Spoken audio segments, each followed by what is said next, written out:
Hey, everyone, and welcome back to the Political Pulse podcast. I am your host, Ryan Painter. He's been a cabinet minister, a corporate turnaround CEO, a door knocker who knocked on 57,000 doors in the last federal election. And now Ian Black wants to be premier of British Columbia. And he's not shy about what that means. He wants DRIPA repealed. He wants the Massey Bridge rebuilt. He wants involuntary care. He wants BC open for business again. And he thinks he's the only candidate in the race who can actually do this, having sat at the cabinet table and at the Treasury board.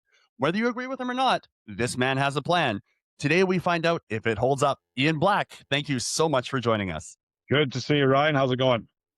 It's going great. Great to have you here. You are a very busy man, so I appreciate you taking the time to have a conversation with me and my members and the broader community out there to talk about the leadership campaign. No problem at all. It's a pleasure to be here. So, Ian, as I said off the top, you've been a cabinet minister, you've been a CEO, you've been a federal candidate.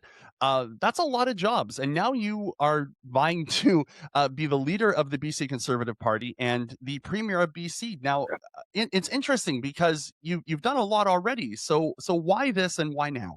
Well, I think it's a culmination of all that experience. As you point out, I've been CEO of 6 different organizations, five of which were technology companies, all of which were turnaround situations where I stepped in an environment where the product was wrong, the strategy was wrong, the people were wrong, and candidly, they were hemorrhaging cash, which I would argue sounds a lot like British Columbia at the moment. So I view this as a perfect crossroads to put to work the 25 years of experience that I've got leading organizations, successfully getting people rallied around common visions and missions, and holding each other accountable, and then measuring the outcomes and achieving something together that you never could have done as individuals. It's about leadership. It's about building great teams, and because I've got a passion for politics since a very young age, and I do have that experience of being cabinet minister in 3 different roles, and I'm uniquely positioned in this race because I'm the only one who has both signed the front of a paycheck and also signed legislation. So to me, this is a perfect crossroads to apply everything I've learned through the years and do so at a time when I'm desperately worried about the state of our province. And I think I can help get us to a much better place than where we are now. You're not coming at this, though, as a career politician, the way you often see a lot of people come into these kinds of positions where they've been in a political elected position for a very long time. That can sometimes result in a little bit of I guess, blindness in terms of where the issues are. But you're not that person. So what do you think that changes about how you govern the province? Well, you're right. I mean, I'm a business guy. I'm a business executive who took a sabbatical into politics and rounded out those leadership skills. I think the difference it applies is or that it highlights is this whole concept of leadership. Like, regardless of who our members choose from this contest, I desperately believe in the 3 criteria that should be followed, and one of them is pick somebody who's actually led something. This is not an entry level job. This is not your time to figure out whether you're any good at leading anything or not. This is a very tricky job that's got enormous challenges in front of it. It's got equal parts policy, HR, hardcore politics, communications, economic understanding. There's a lot of elements to this that if we take the risk of putting the wrong person into this role, then I'm very, very worried we will not get the outcomes that we want. So part of our whole approach is that I have the 3 critical things, which is, I've actually led something, and in my case, repeatedly, several times. I have been tested in leadership positions, and I have passed those tests repeatedly with flying colors. Secondly, I understand economic policy. Because I signed the front of a paycheck, I understand what job creators are looking for. And I understand the various levers and pulleys of the economy because I've had to survive in it and thrive in it on behalf of those organizations I've led over the last 25 years. And then third, I've sat at that cabinet table. I sat at the Treasury board table, and I understand how the mechanics of government works. And not to be too cute about it, but I not only know where the premier's office is, I know what it does. And so I'm the only one in the race who can make that claim, and it's why we're very excited about my candidacy. So taking that leadership focus into view for a sec, finish this sentence for me in as few words as you can, 10 words or less. Okay. On day one as premier, British Columbians will. On day one as premier, British Columbians will see they've got a premier who is not afraid to make the big decisions necessary to both solve the meaningful problems that the NDP has carelessly or recklessly created over the last, what will then be 11 years, but they will also see somebody with a positive, forward looking vision that identifies hope and optimism for people of all ages to convince them that they should give BC another shot, that we are worth investing in to stay here, to get a job here, to raise a family here, because we can turn this province together back into the best province in the country and the best place in the world in which to live. That sounds great. It wasn't 10 words or less, but it still sounded awesome, Ian. You can You have Ian Black doesn't need 10 words or less. Ian, I don't Ian, I think want to. I can poet in 10 words or less. No, that's right. No, I love it. I love it. No, thank you. That's great, and that's inspiring because I think you talk to anybody right now, and nobody thinks BC's in a good place, No, well, we're except not. maybe folks on the government side. Yeah, I mean, it's and you could put aside the partisanship of it is just point to anything in this province that's better than it was 10 years ago. Show me something. Infrastructure, healthcare, education, taxes, state of our economy, forestry, mining, gas, trade. Show me something that's better. And I mean, it's not a partisan remark. It's a societal observation. I want to go on the economy because you brought it up. Sure. You have said that BC is largely uninvestable. That's a Yeah. quote directly from you, although you probably said it better than I did. Um, those are strong words. Can you Yeah. make the case? Well, a lot of it hinges on DRIPA, but DRIPA right now gets a lot of attention because it is, as it should, because it's clearly the biggest own goal of any provincial government I've seen since Confederation. I mean, I'm shocked at the damage that has been done by an ideological activist who's in our premier at the moment. And I don't use those words lightly. I try not to use words that are inflammatory or that have been weaponized. And words like ideologue tends to get weaponized a wee bit. But I don't think it's an unfair observation in this case. So it is largely uninvestable due to DRIPA for sure, because you have sent messages to the international community that British Columbia is not a place where you can invest in confidence. We have shockingly put into play the mystery about whether we actually have private property rights in this province. And there's no time in history where I ever thought that would exist. Now, let's be clear. We're the only Western country in the world that doesn't have private property rights enshrined in our constitution. And that is, let's go back to 1982 and ask that question, why? But that's one of the reasons we are where we are. But if you're an international investor, you don't care how you got here. What you know is until BC gets this sorted out, we can invest somewhere else. There's a cliche about money being very fluid. It is. It's very capital can go wherever you want. You're seeing it right now with fairly wealthy people in British Columbia aren't investing in British Columbia. They live here, but they won't invest here. They're investing in the States, they're investing in South America, they're investing in Europe, and they're investing in Asia. And they're looking around here and going, you know what, love living here, but this is not a safe place for me to put my investment capital. It's too unpredictable. So that's one reason it's largely uninvestable. The other is the damage that's been done by the NDP around regulation. Forestry industry is a great example. It's not the only one. There's many of them. You've got two phenomena. One that I've observed. One is in my many conversations with the forestry industry. They point to DRIPA for sure as a problem around why a permit for an established forestry company who's been doing business in the woods for 40, 50 years, cross-generational ownership of these companies, where those permits that used to take 4 to 6 months, which in my view is still an awfully long time, are now taking between 24 and 36 months. And that's only in the last 5 years.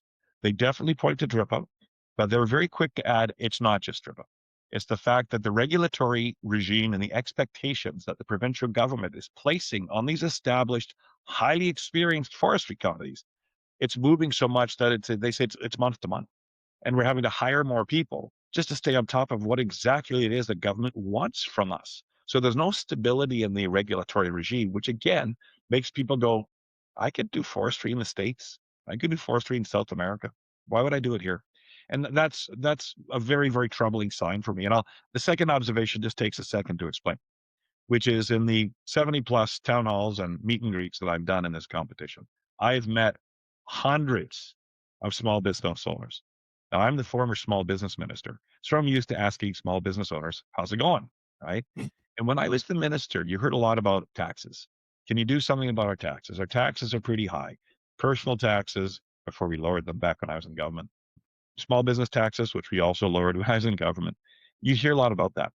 I don't hear about that from the small business community. I hear overwhelmingly regulation, regulation, regulation, which is why I've committed to reducing the regulatory burden to 10% below 2017 levels, which is when the NDP took over, within 2 years of forming government. This is a very big deal and makes us uninvestable as well. You've you've laid out a 100-day plan, which is really ambitious. I remember, uh, uh, we've had times in elected politics where 100-day plan or 1-year plan or five Yeah. point plan. These are a lot of things that are kind of used as campaign wish lists, and sometimes people can say, well, it's not really a governing plan. It's you're putting it out there. It's a shiny bauble. It's a shiny object to kind of show folks. So what's your honest vision about what gets done in the 100 days starting day one when you're premier? I think there's always an element of optimism and ambition that gets communicated by elected people, and they say, on day one, I'll do the following things, right? In this case, there's such a sense of urgency, Ryan, that I don't think it's political theater. I don't think we have a choice. I think we have to be bolder than we've ever been at tackling these problems, because if we don't make our stamp early, if we don't communicate to the bureaucracy and to the voters of British Columbia that we are very serious and we're not easing into this, this is not a time to make corrections around the margins. There's some big changes that need to be done to undo the damage that we're currently going through in British Columbia. So, you know, clearly the first thing we need to do is repeal DRIPA in terms of an act of legislation. Right? Now, bear in mind, you get sworn in as the premier and the cabinet, and you get to work right away. The House may not be sitting at that point. Remember, sometimes the House could be 3-4 months before it goes back. So you got to Mm. allow for that reality. And again, I have the experience to know these things, right? So first thing they have to do when the House is sitting is repeal DRIPA and repeal Section 8.1 of the Interpretations Act, which binds that problematic piece of legislation across all of government. So you got to repeal those two things. Before the House is even sitting, however, as premier, I would reach out to the other premiers across Canada and engage on the conversation around changing Section 35 of our Constitution, which deals with Indigenous rights and title, and have them in getting to the conversation around inserting a phrase around, accept private property rights or the legalese equivalent of that into our constitution to make sure that we never, ever, ever again find ourselves in the situation where we are at the moment, which again goes back to that welcome mat of investment being yanked away, right? So that needs to be done. Also, I'll rattle off a couple of the items, and you can interrupt me when you want to move on. But the No, no, small you keep going. You keep going. the small bit the Ministry of Small Business was dissolved by the NDP, which is one of the most stupid things I've ever seen. I Hmm. mean, 6 out of 10 jobs in British Columbia come from our small business community. That's the highest in Canada. The average is slightly under 5. It's such an important part of our economy. The way our population is distributed across the province, the focus being taken off small business is very, very silly. So I reestablished the Small Business Roundtable. But the key thing in the first 100 days is I would charge the newly appointed Minister of Small Business and Deregulation with the instruction to get that regulatory burden down to 10% below 2017 levels within 2 years. I would also, because it's a big thing for small businesses, roll back the PST expansions that the NDP just put in place in this budget in February, things like bookkeeping and strata fees and other professional services fees. I'd roll that into the same piece of instruction. I would also get a natural resources minister immediately, regardless of what we call him or her, immediately working on the process to enable some sort of a pre-certification regime so that permitting can get done much faster, because a permit would effectively show up to the government ministry, whether it's forestry, mine, natural gas, or oil, or even in the case of building permits in the construction industry.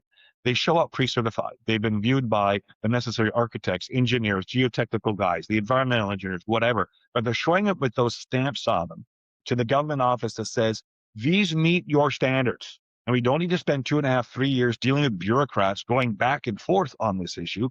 Let's actually speed up that permitting process by getting the experts to work on it, and government would be bound to accept that as good to go. So that would be a big part of the 100-day plan, to get that started immediately, because that'll take a few months to sort out, but get the work started like right away.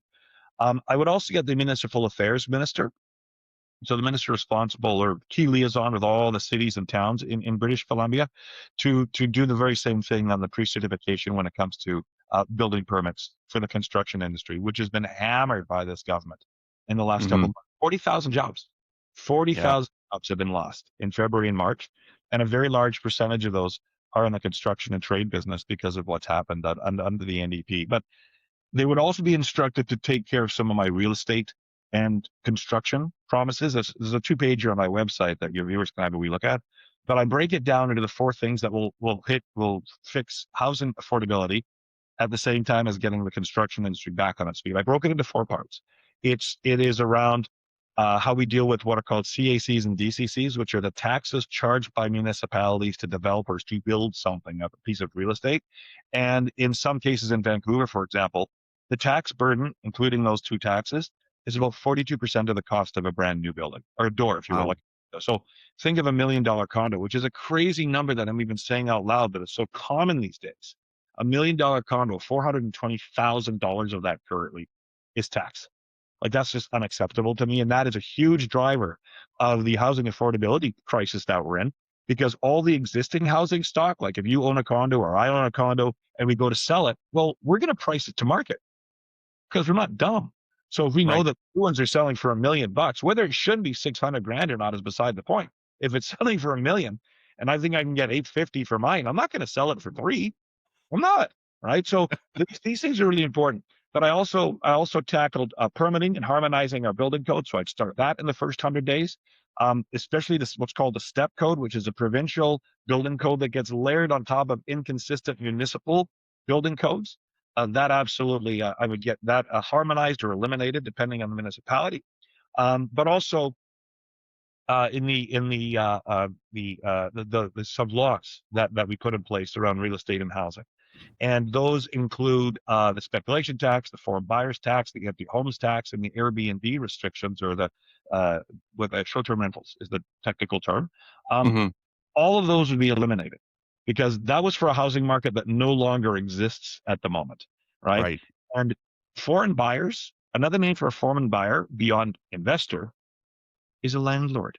They're the ones who Hmm. create the rental stock. And we don't need to just be cavalier about this. Like we can go to school on what Australia did. Australia's got a great model in my view. They accept foreign buyers for new housing stock only, but the moment that it is sold, it must go to a domestic owner. So you're not Oh, giving that's up interesting. domestic housing stock to international. You're not of a, the rest of the world owns the domestic housing stock in Canada. No, that's not okay. But you need the money. Like we're a small open trading economy. Like we're a tiny economy globally and Hmm. 80% of our population lives within a half hour of the US border. Yeah. So we need foreign direct investment, or we're not going to get any of our natural resources products or our large construction projects off the ground. We're just not big enough. We don't have the money in Canada. So it's a reality that most people don't know about. Now, I'm going to do something that's a little bit off base here. I'm going to pause because my dog is barking at this door. And if your Go ahead. viewers You can come hear it, back. Yeah. I can hear it. It'll take me 2 seconds. I'm just Go going to ahead. let, because he's a nuisance. So this is your human You're good. moment. Hang on a second. Here you, monkey. And we're back. Sorry about that. That's He okay. was That's good. gone. We But love these human moments. That's what this is all about. I love it. he's a Um, West Island White Terrier. We think he's a big. Real quickly, repeal yeah. SOGI, repeal what was Bill 36, which is a Health Professionals and Occupations Act. That's a horrific piece of government overreach, in my view. The property tax, a tax on our senior citizens, I would review that. So that was raising the property tax deferral program interest rate to prime plus two instead of prime less two. That would absolutely get removed. I would also reverse the or the decision to stop construction on 7 long-term care homes throughout the province, all of them in non-NDP held ridings, which is politically unforgivable in my view. Hmm. And then I would start issuing instructions on cutting the civil service bureaucracy. But very important, not including frontline workers. I'm not interested in getting rid of doctors and nurses and school teachers and social workers. That's not the plan. But we have grown our civil service in British Columbia, the number of government workers, by 55% since the NDP took office. 60% of all jobs created in the last 9, almost 10 years have been in the civil service. So some of what I've described already around lowering regulatory burden, harmonizing building codes, all those things I described a couple minutes ago, all of those will actually dovetail nicely with the need to downsize our bureaucracy, because you don't need the people to chase regulations when those regulations aren't there anymore. So that gives you a flavor of the 100-day plan. There's another few things on it, but I could keep going. Well, and anyone listening to that, Ian, is going to think, "Oh my gosh, that's a lot to do in a short period of time," and they must also be thinking, "Holy cow, that's a lot to screw up in Yeah. in 10 or so years." And I think that kind of further proves the point of why you need to have someone not just with experience at the cabinet table, but experience at Treasury board, someone who knows how these conversations happen and knows how to make those tough decisions. You need someone to know how to navigate these. Yeah, and in that, thank you for that. And but I'd also add, it also reflects the my business experience. What I've just Mm. described is an operating plan. When I take over a company, it's the exact same approach. You spend a lot of time listening for the first while, which is what I would do candidly after winning this competition. And before the election, there's a runway there that could be up to 2 years, maybe even 2.5, depending on when the election is. And that is time where you're preparing. You're pulling back on that elastic band slowly and steadily, and with informed decision making, principled decision making that reflects the values of conservatives, but also the economic well being that we want to have in the future.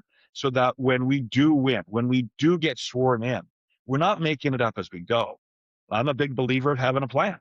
And I've just articulated that plan for you. And that reflects as much my CEO training, if you want to call it that, over the years. And you're right. If you're going to do a lot of big things, you might make some mistakes, but we're going to have to take those risks. We're going to have to agree that we might make some mistakes, agree to stay on top of them, own them when we make them, correct them and course correct. And that is the only way we'll realize the ambitions of the people of British Columbia to get BC back on track. Well, and around course corrections, let's talk about DRIPA because that is a conversation. I don't care who I talk to, what political stripe or bend, they know about DRIPA, Yeah, and it's a wild thing. And I want to preface this by saying most people in BC support reconciliation. They understand that Canada and BC, we have a complex history with First Nations and Indigenous people, and that reconciliation is something that I think is important. I think largely folks understand that they have empathy, they understand their compassion, and I think the average British Columbia Canadian is compassionate. They appreciate that, but many are starting to wonder whether or not we've moved from reconciliation and coming together and moving forward together, and we've gone to something else entirely. yeah. How do you describe where we're at right now? Whew, great question. I think we've lost the plot. That's how I describe it. There's a rare Ian Black 10 words or less. I think we've lost the plot. Um, I mean, how do you course correct? This is such a disaster at this point. I don't think you course correct out of this. If course correction was an option, we'd look at amending this legislation. It's got to go. There's no there's no option on this one. It is politically and economically a roadblock to getting us back where we need to be economically. So that's comment number one. I think David Eby has done more damage to legitimate reconciliation than a cruise ship full of bigots could do in 20 years. I think we're 15 years back of where we started. And shame on the NDP for getting us into this position. Because I think you're right. I think until a year and a half ago ish, you had very broad-based support at general levels around reconciliation and understanding that as Canadians, we own our history, whether you're a recent immigrant like my family or not. You kind of go, okay, there's stuff that happened here in the last couple 100 years. Doesn't seem like it was totally fair. So some steps need to be taken to give everybody equal opportunities going forward. And where it makes sense, reconciliation can involve some sort of compensation, whatever form that may take, right? Most people Mm, kind of, yeah, that sounds about right. Let's have those conversations. And that's been consistent for 20 odd years. I mean, one of the biggest acts was the Truth and Reconciliation Commission under conservative Prime Minister Stephen Harper and that historic speech that he made in mhm, 2015. And that's important to note that that was made by a conservative, very mhm. conservative Prime Minister. So the foundation was there to go forward in optimism and good faith together. But that's not where we are right now. I think the mismanagement of this file by the NDP has got many British Columbians right now very agitated on this topic in a manner that's not constructive because they're now looking at where we are and they're saying enough. We are not interested in whatever this is, because what they're seeing is not reconciliation. What they're seeing is literally where you've got a government that is now paralyzed by basically lobbyists within the First Nations community. Two of the three organizations are nonprofit societies under the BC Societies Act. Don't forget, right? Mhm. And it's almost like they can't act right now without the consent of other bodies who represent at most 5% of our population, that none of us voted for, and that apparently we can't get rid of DRIPA without their involvement, right? So this is a government that's stuck, and you can't fix or suspend or change DRIPA, and he's trapped in his own ideology and that of his caucus. So it's it's got our population wondering whether the government that we elect is actually in charge. And people are like, we're not okay with that. You've got like a de facto veto being given or being inferred or implied or being seized on natural resources projects, where that is not the constitutional framework that exists out of Ottawa. It's not, right? So things have got to a point now where people feel they're not interested in being held hostage. They're not interested in giving up their rights to actually govern the province in favor of 5% of the population. And people are very agitated now. So we're not in a good space here. And it speaks again to the importance around leadership and whether we can take the risk as a party or the risk as a province to put inexperienced hands into the premier's office. The First Well, Nation, last comment for you is this: the First yeah. Nation yesterday made it very clear, and for the benefit of your viewers, that we're recording this on the 21st of April. Yesterday, when David Eby backed off yet again his attempts to fix the problem he created with DRIPA, the First Nations made it very clear that any discussion around changing it or eliminating it would involve protests and a very, very harsh and unified reaction of our First Nations around the province. Who do you want taking those phone calls once this happens in the premier's office? You better have somebody there who understands how this all works and is not learning on the job. Well, it is not is also, to be very clear, knows how to meet people at the table and have a discussion and not inflame situations and make things worse. But to your point, you use the word hostage, and I actually heard someone use that phrase yesterday after David Eby said that DRIP was not coming back at all this session.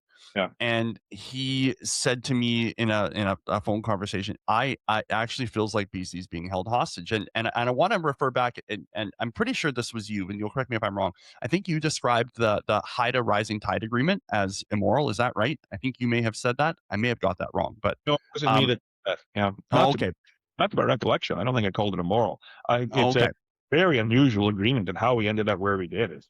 Well, and so the Haida Rising Tide Agreement, for those who don't know, is the agreement that was pushed through without a legislative vote on Haida Gwaii. And there's a broader concern surrounding that, and I think that is a much simpler, which is where we're kind of going. Projects are stalled.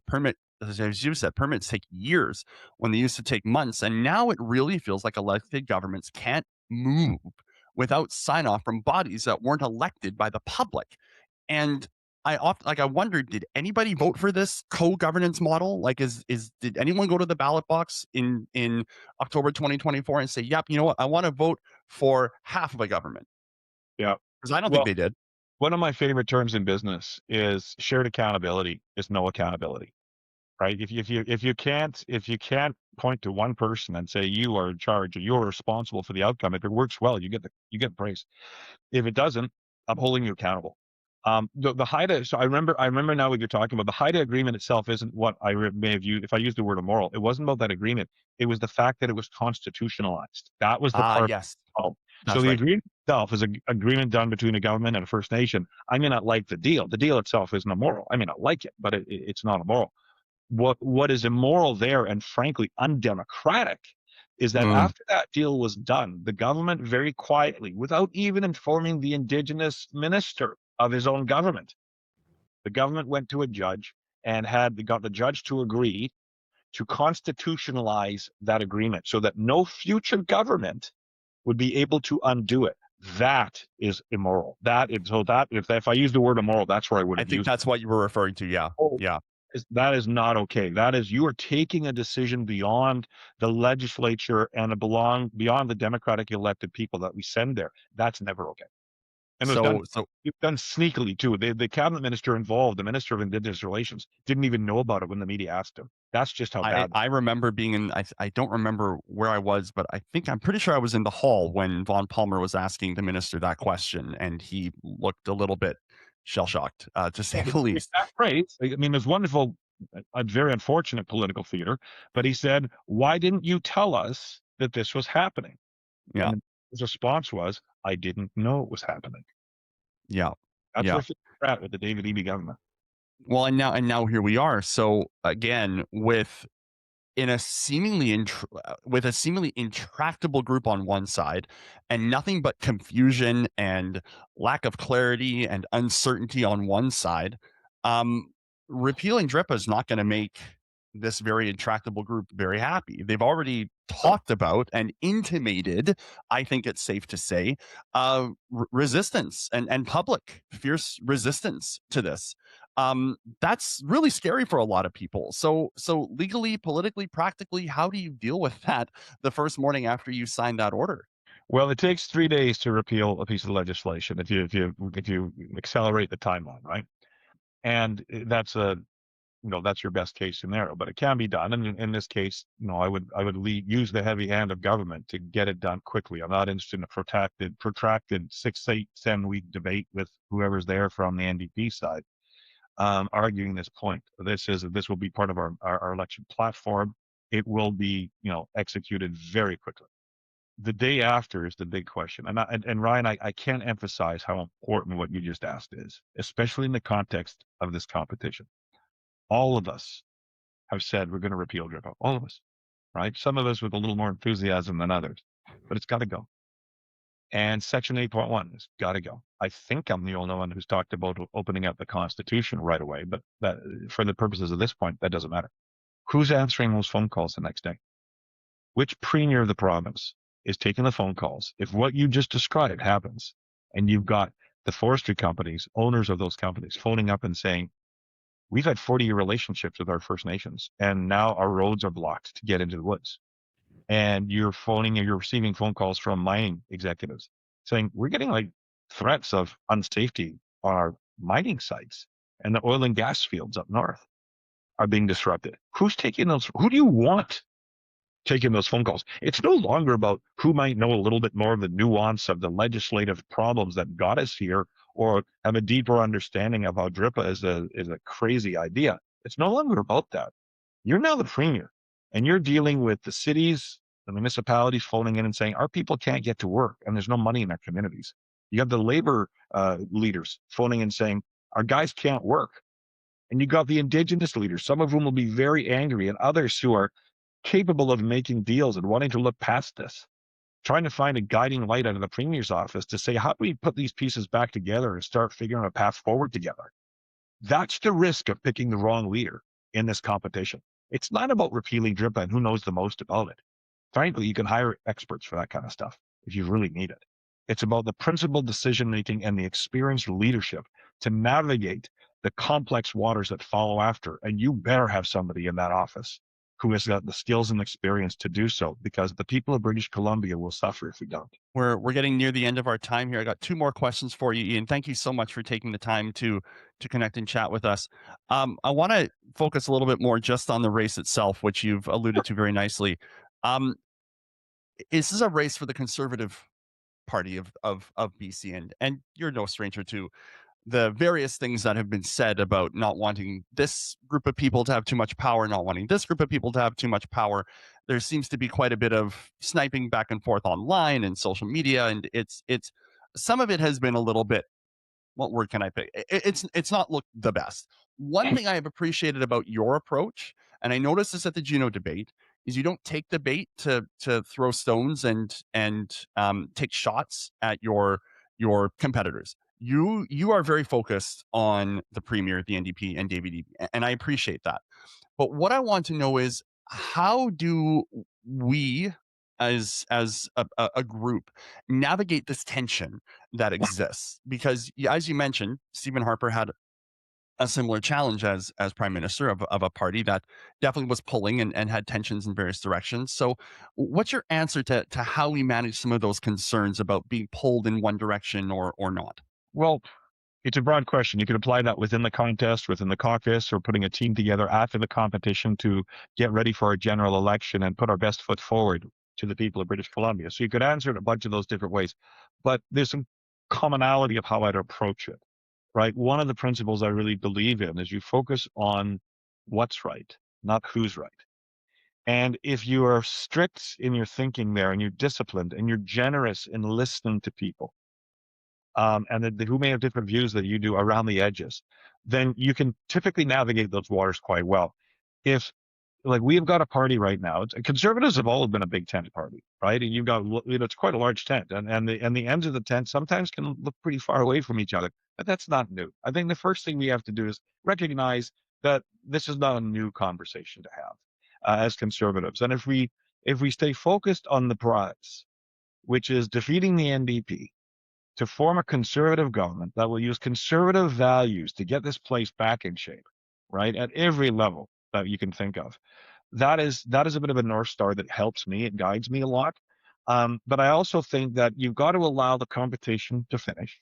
You've got to allow those who are successful and those who are not successful to digest the information and to give everybody the opportunity to then say, right, if you want to be on this team, if you want to focus on taking out the NDP, and you want to do so according to 5 or 6 core values that we all believe in, and you can stay focused on this so that we send a message of continuity to the voters of this province, we want you part of this effort. And our contributions can look different. Some of us will run as candidates, some will raise money, some will help riding associations, whatever it is, develop policy, lots of stuff.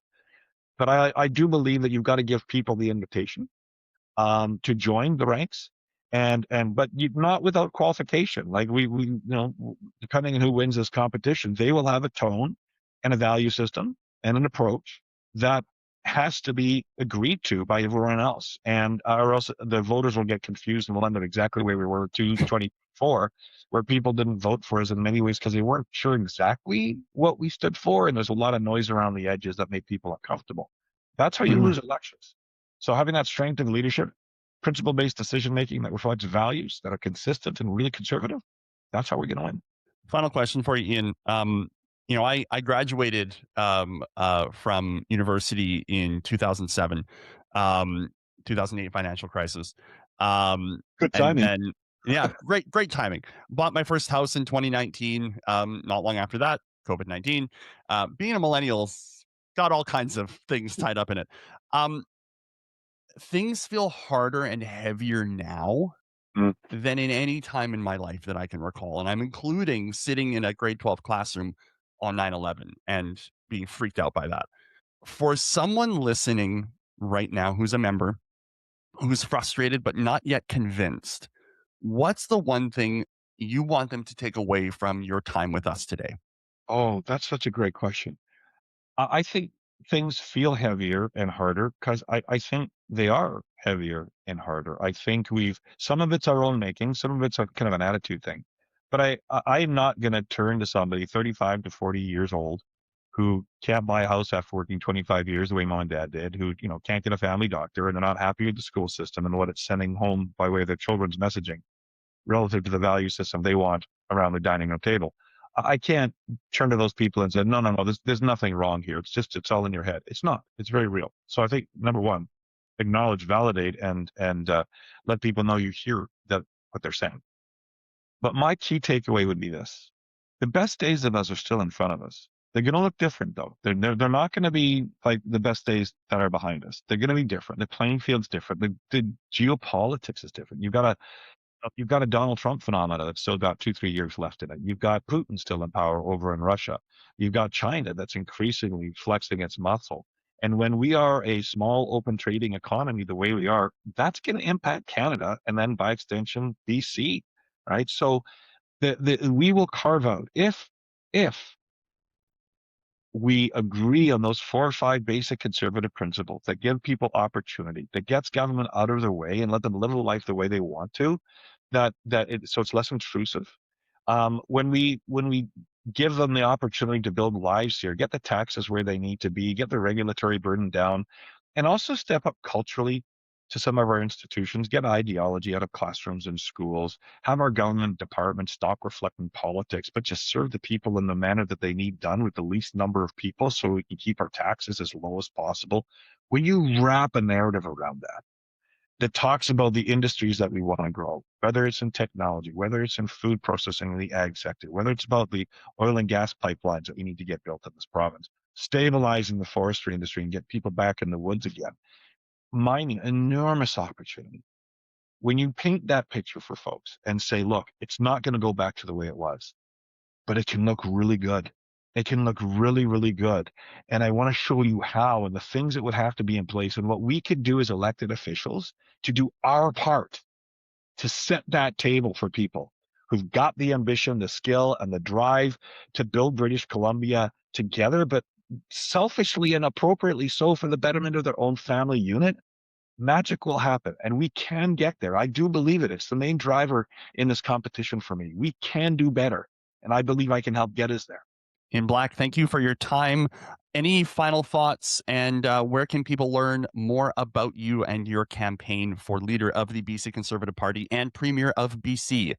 Shameless plug, www.iainblack.ca. You can misspell Ian if you want. We've got most of the domains registered. Iainblack.ca. We've got a great section there on policy if that's your thing. Lots of messaging about kind of who I am and where I come from. I love this. I got a lot of passion for it. I hope that comes through in our conversation. If politics is done thoughtfully by people with something bringing to or something who bring something to the conversation, skills, experience, great stuff can happen. Don't lose hope, folks. Do not lose hope. We can get through this. Great message, Ian Black. Thanks again so much for making time for us today, and we will see you in the very near future. Take care. Thanks for taking the time. Okay, just bear with me here. I think we are good. Okay. I am going to let you go back to the rest of your day. You've got phone calls and stuff to make, I know. How was that for you? Was that good? Great. That's lovely. Thank you. You're very generous. And hopefully that was okay for you. It was great. I'll do some work on my end. We'll clip it up. We'll make it look good, spick and span, and all that fun stuff. And then we'll probably pump it out either end of day today or tomorrow morning. But hopefully we get some clips out today. Awesome. That'd be great. Now, did you get it downloaded already? Is it fully Yep. downloaded? Yeah, We're I good. got it uploaded on my end. Yeah, we're good. It's telling me it's finished. So All right. I'll go do my thing. Thank you for taking the time. thanks, Ian. Take care, man. Bye. Take care. Bye bye.